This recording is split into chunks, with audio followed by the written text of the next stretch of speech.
अस्सलामुअलैकुम क्लास। आज हम अपना सबक पढ़ेंगे। असगरी ने लड़कियों का मकतब बिठाया और उसके मुसन्निफ़ कौन है? डिप्टी नज़ीर अहमद। ओके, कौन है उसके मुसन्निफ़?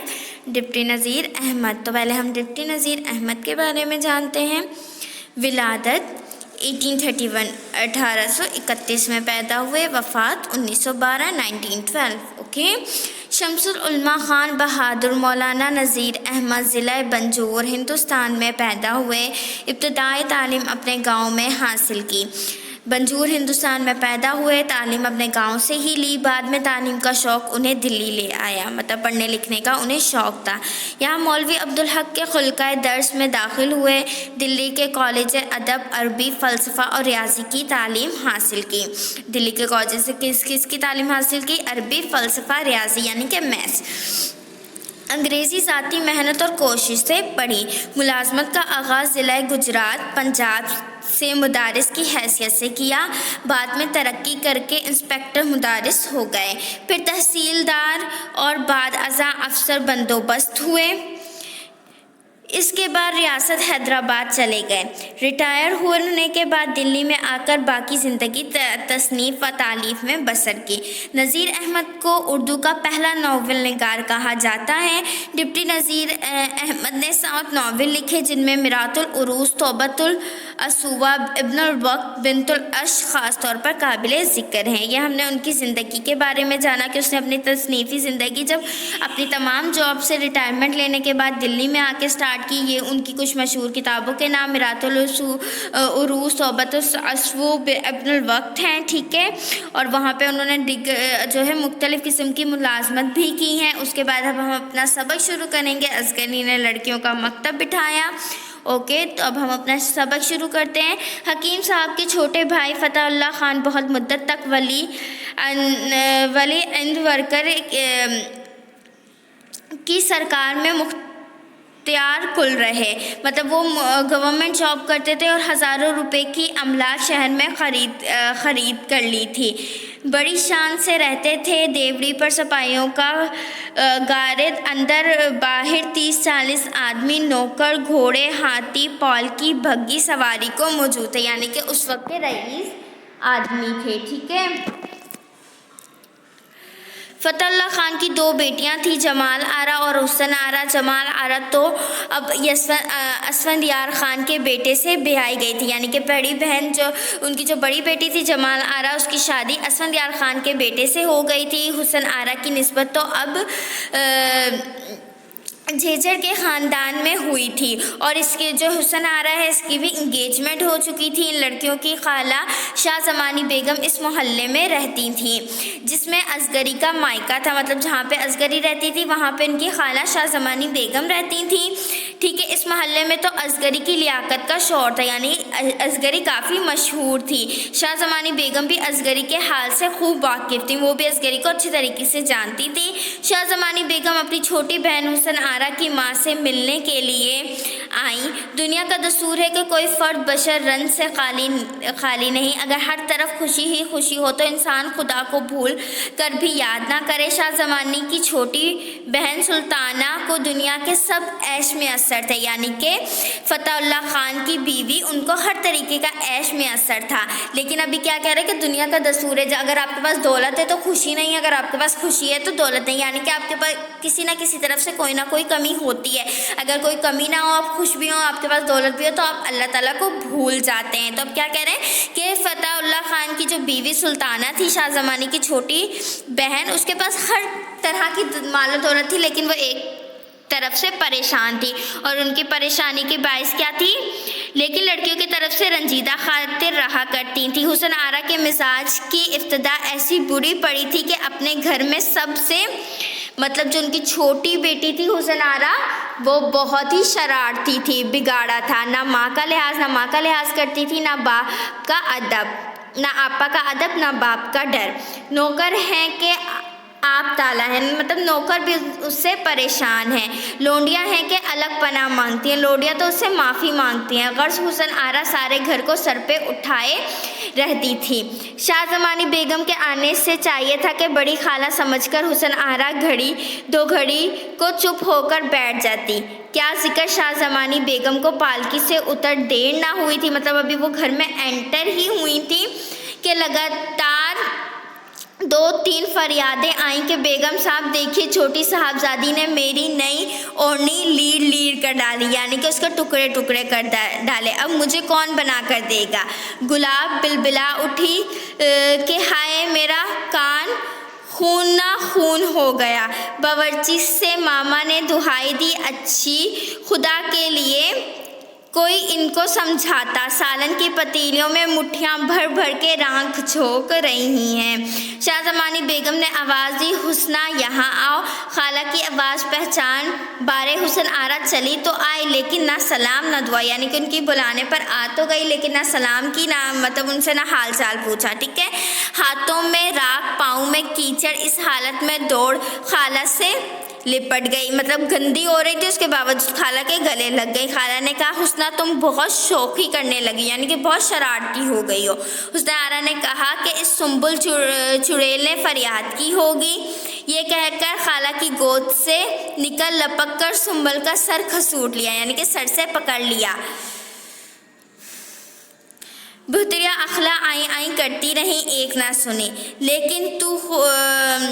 سنی، شاہ زمانی بیگم اپنی بہن کی طرف مخاطب ہو کر بولی، بوا سلطانہ اس لڑکی کے لیے تو خدا کے واسطے کوئی استانی رکھو، یعنی کہ اس نے اپنی بہن سے کیا کہا ہے کہ اس کے لیے کوئی ٹیچر، کوئی استاد مقرر کرو۔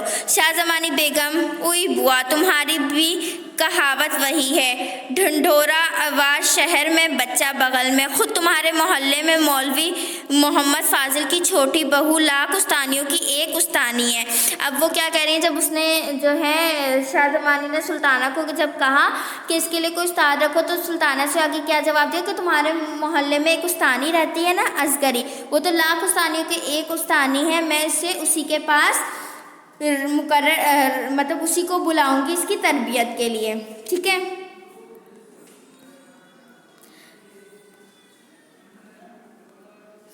سلطانہ مجھ کو آج تک اطلاع نہیں، دیکھو میں آدمی بھیجتی ہوں۔ یہ کہہ کر اپنے گھر کی داروغہ کو بلا کے، مانی جی کوئی مولوی صاحب اس محلے میں رہتے ہیں، باجی اماں کہتی ہیں کہ ان کی چھوٹی بہو بہت پڑھی لکھی ہے، دیکھو آن گیری کی نوکرانی کریں تو ان کو بلا لاؤ۔ مانی جی مولوی صاحب کے گھر آئیں، محمد کامل کی ماں سے صاحب مخاطب ہوئیں، مانی جی تمہاری چھوٹی بہو کہاں ہے؟ محمد کامل کی ماں کوٹھے پر ہے، یعنی کہ وہ ان کے گھر پہ گئی، ان کی ساس سے مخاطب ہوئی، ان سے پوچھا کہ آپ کی بہو کہاں ہے؟ انہوں نے کہا کہ وہ چھت پر گئی ہے، کوٹھے کا مطلب چھت ہوتا ہے۔ مانی جی میں ان کے پاس اوپر جاؤں گی، دیانت النساء بہو صاحب یہیں آ جائیں گی، یعنی کہ ان کا نام دیانت النساء تھا، ان کی ساس کا، تو انہوں نے کہا کہ میری جو بہو ہے وہ یہیں آ جائے گی، تمیزدار بہو کے نیچے اترنے کا وقت آ گیا ہے، مطلب ان کے نیچے آنے کا ٹائم ہو چکا ہے، کیونکہ عصر کی نماز پڑھ کر اصغری نیچے اتر آتی تھی اور مغرب اور عشاء دونوں نمازیں پڑھا کرتی تھی۔ اصغری کو مانی جی نے دیکھا تو باتوں ہی باتوں میں اتنا کہا کہ بیگم صاحب کو اپنی چھوٹی لڑکی کا تعلیم کرانا منظور ہے، بڑی بیگم صاحب نے آپ کا ذکر کیا تو بیگم صاحب نے مجھ کو بھیجا۔ اصغری دونوں بیگم صاحبوں کو میری طرف سے بہت سلام کہنا، میرا جی چاہتا ہے کہ بیگم صاحب کی لڑکی کو پڑھاؤں، لیکن کیا کروں، نہ تو بیگم صاحب لڑکی کو یہاں بھیجیں گے اور نہ ان کے گھر میرا جانا ہو سکتا ہے۔ اب انہوں نے ان سے بات کی کہ میری جو ہے بیگم صاحبہ، ان سے ان کی بڑی بہن نے ذکر کیا کہ آپ بہت اچھی استانی ہیں، وہ اپنی چھوٹی بیٹی کے لیے آپ کو استانی مقرر کرنا چاہتی ہیں، تو انہوں نے کہا ٹھیک ہے، لیکن وہ انہیں اپنی بیٹی کو یہاں نہیں بھیجے گی اور میں وہاں جا نہیں سکتی۔ مانی جی نے تنخواہ کا تو نام نہ لیا، لیکن دبی زبان سے یعنی کہ ہلکی آواز سے اتنا کہا کہ بیگم صاحب ہر طرح سے خرچ پات کی ذمہ داری کرنے کو موجود ہے۔ انہوں نے اتنا کہا کہ آپ کو جو بھی خرچہ ورچہ ہوگا وہ سب اٹھانے کے لیے تیار ہیں۔ اصغری نے یہ سب ان کی مہربانی ہے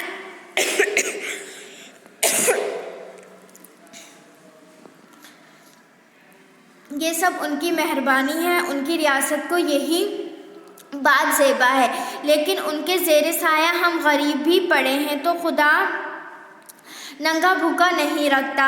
बिन दामों के लौंडी बनकर खिदमत करने को तो मैं हाजिर हूँ। अगर तनख्वाहदार उस्तानी दरकार वो तो शहर में बहुत मिलेंगी। तो उन्होंने कहा कि अल्लाह ताला आपको भी देता है और हमें भी देता है, वो किसी को भूखा नंगा नहीं रखता।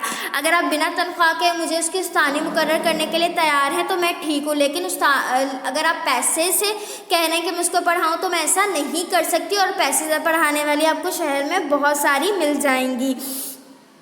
असगर की गुफ्तगू सुनकर मानी लट्टू हो गई। हर चंद के नवाबी कारखाने देखे हुए थे, मगर असगरी की शुस्ता तकरीर सुनकर दंग हो गई और माजरत की कि भी मुझको माफ़ करना। वो हमेशा जो है जब भी किसी उस्तानी के पास जाता था तो वो हमेशा पैसों की बात करता था, और पैसों की रेल पेल थी उसकी बेगम साहिबा के यहाँ। लेकिन असगरी की बात सुनकर वो चौंक गया और उससे माफ़ी मांगी। गर्ज मानी जी रुखसत हुई और वहाँ जाकर बेगम साहब को कहा कि उस्तानी तो वाकई में लाख उस्तानियों की एक उस्तानी है, जिसकी सूरत देखने से आदमी बन जाए, यानी जिसको देख के इंसान बन जाए। पास बैठने से इंसानियत सीखे, साया पड़ जाने से सलीका सीखे, हवा लग जाने से अदब पकड़े, लेकिन नौकरी करने वाली नहीं है, लेकिन वो पैसों पर नौकरी नहीं करेंगी। तहसीलदार की बेटी हैं, रईस लाहौर के मुख्तियार की बहू हैं, घर में मामा नौकर हैं, दलान में चांदनी बिछी है, सोजनी का गाँव तकिया लगा है, अच्छी खुश गुजार ज़िंदगी, भला उनको नौकरी की क्या परवाह है। वो कह रहे हैं कि उनके घर पे भी हमारी तरह अच्छी रेल पेल है पैसों की, उन्हें नौकरी की कोई ख़ास ज़रूरत नहीं है। शाह ज़मानी बोली, सच है बुआ सुल्ताना, तुमने मानी जी को भेजा तो था, लेकिन मुझको यकीन ना था कि वो नौकरी करेगी। तो उसकी बहन ने क्या कहा कि मुझे बिल्कुल यकीन नहीं था कि वो नौकरी के लिए हामी भरेगी मानी जी, लेकिन वो तो ऐसी आदमी है कि मुफ्त पढ़ाने को खुशी से राज़ी हैं। अब वो क्या, उसने फिर मानी ने बताया कि वो तो बिल्कुल फ्री ऑफ कॉस्ट पढ़ाने के लिए खुश हैं। सुल्ताना ने पूछा, क्या हाँ यहाँ आकर क्या वो हमारे घर आएंगी? मानी जी, बेगम, भला बेगम साहब जो नौकरी की परवाह नहीं करता वो यहाँ क्यों आने लगा? जब उसे नौकरी नहीं करनी तो वो यहाँ क्यों आएगा? सुल्ताना, क्या फिर लड़की वहाँ जाया करेगी? शाह ज़मानी, इसमें कुबाहत की क्या बात है, मतलब इसमें मुज़ायका क्या है, वो जा सकती है। सुल्ताना, खैर हुसन आरा वहीं चली जाया करेगी। तो उसने क्या कहा कि अब मैं हुसन आरा को वहीं भेजा करूँगी। अगले दिन शाह ज़मानी बेगम और सुल्ताना बेगम दोनों बहनें हुसन आरा को लेकर घर आईं। दोनों बहनों ने असगरी से कहा कि मेहरबानी करके इसे पढ़ा दीजिए। फिर वो अब हुसन आरा को लेकर वहाँ असगरी के घर चली गई और उनसे मिन्नत की कि उसको पढ़ा दें। असगरी, अव्वल तो खुद मुझको क्या आता है, मगर जो 4 हुर्फ बुज़ुर्गों की तरफ से आते हैं इंशाअल्लाह इनके बताने में अपने मुकद्दर भर ज़राना करूँगी, यानी कि अपने भरपूर कोशिश करूँगी। चलते हुए सुल्ताना बेगम असगरी को अशरफिया देने लगी, यानी कि सोने के सिक्के देने लगी। असगरी, इसकी कुछ ज़रूरत नहीं है, भला ये क्यों कर हो सकता है कि मैं ये आपसे लूँ? उसने कहा कि मैं ये नहीं ले सकती आपसे। सुल्ताना, अस्तगफिरुल्लाह, पढ़ाई देने का हमारा क्या मुँह है, कि मतलब हम आपको पढ़ाने के पैसे क्या दे सकते हैं? बिस्मिल्लाह की मिठाई समझ के रख लीजिए। असगरी, हाँ, शुरू में तबर्रुक के तौर पर मिठाई बांट दिया करते हैं, बांट दिया करते हैं। क्या हो गई, बच्चों का मुंह मीठा करने को सेर, आधा सेर मिठाई काफ़ी है। यह कहकर दयानत की तरफ इशारा किया। वो एकाब भर नुक्तियाँ लाई। असगरी ने खुद फातिहा पढ़कर पहले हुसन आरा को दी और भरी काब दयानत को दी कि सब बच्चों में बांट दे, यानी कि उसने बिस्मिल्लाह पढ़ के पहले वो नुक्ती खुद खाई, फिर उसने आरा को दी और बाकी बच्चों में बांटने का कहा। गर्ज दुनिया साजी की बातें हुआ हवा कर शाह ज़मानी बेगम चली गई और हुसन आरा को असगरी के हवाले कर गई। ये सारी बातें मुकम्मल करके वो चली गई और हुसन आरा की तरबियत के लिए उसे असगरी के पास छोड़ दिया। मुझे उम्मीद है कि आपको आपका